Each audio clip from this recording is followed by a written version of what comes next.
여러분, 안녕하세요. 내 이름은 티파니입니다. Today, we are going to learn a little bit about the history of Korea, how it was made, why it was made, and who made it, and then we're going to move into some simple phrases. So, come practice Korean with me. It's a lot easier than you might think. History lesson, Hangul. Hangul is the Korean language.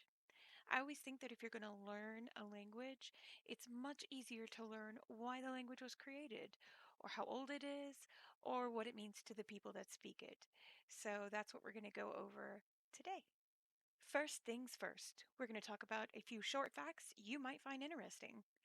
Number one, it's one of the world's oldest spoken languages, but Hangul is actually one of the world's youngest written languages.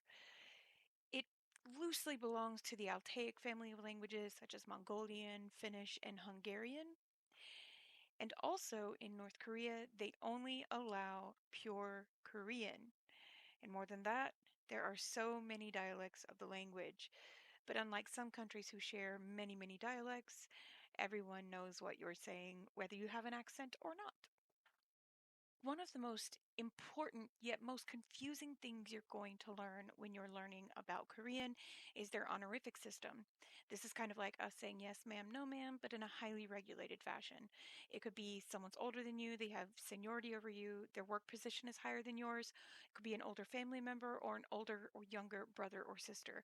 Remembering your honorifics is honestly one of the best things you can learn when you're learning Korean. The man on your screen is Sejong Daewang, or King Sejong the Great. He was the frontrunner for creating Hangul, which was devised in 1443 during his reign. He was also considered perhaps one of the greatest monarchs of the Yu dynasty, which lasted from 1392 to 1910, which is around the time that the Japanese began occupying Korea. Before Hangul, Koreans would use a complicated system of Chinese characters. Unfortunately, those characters could never adequately explain the nuances of Korean colloquialism, so they had to do something different. On the screen, you will find an example of Hangul on the left, Japanese in the middle, and Chinese on the right. And while I love all writing systems and all languages, I can't help but find Korean very simple, logical, to the point, and beautiful.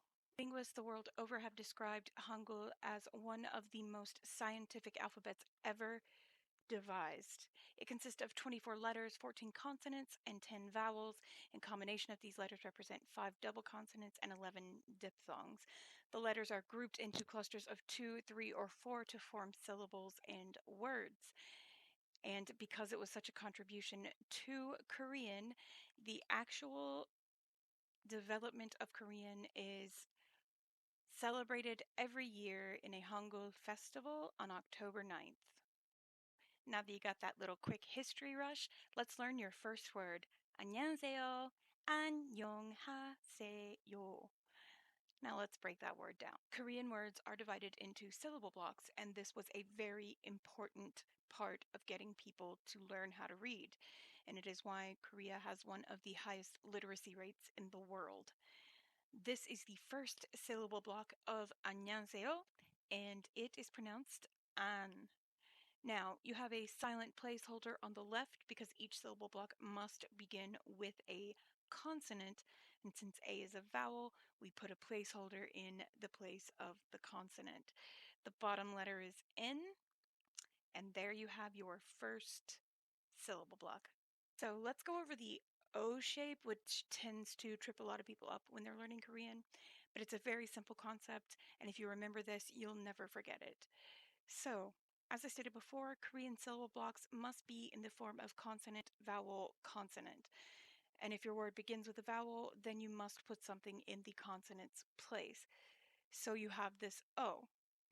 Now, if you look at the line I've put between the consonant vowel and the consonant on the bottom, you can consider that sort of the median line.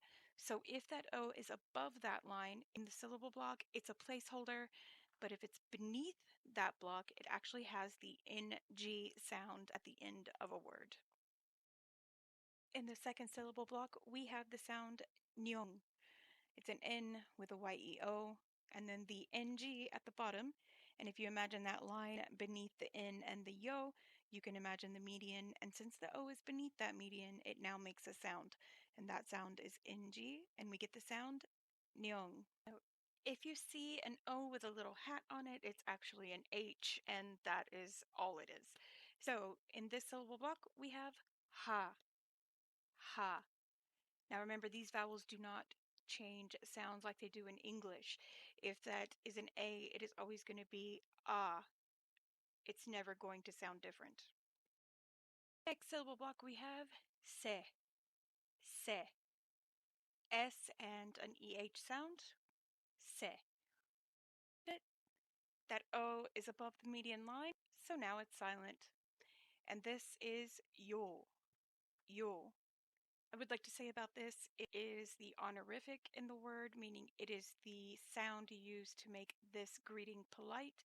It has absolutely no translation, but we like to say it's kind of like ma'am or sir, but there's no direct translation of the word. So you will see that I have labeled each syllable block. There are 5 syllables in the word 안녕하세요, and it is the polite way to say hello. And you will learn to speak it slowly. 안녕하세요, and you'll get a little bit faster as you go along. Eventually, you'll come to a more natural way of saying it, which kind of leaves the H out, but that's just the way it sounds. So you'll go from 안녕하세요, 안녕하세요, and get a little bit faster until you get to 안녕하세요, and then you will know that you are pronouncing it like a normal Korean speaking person.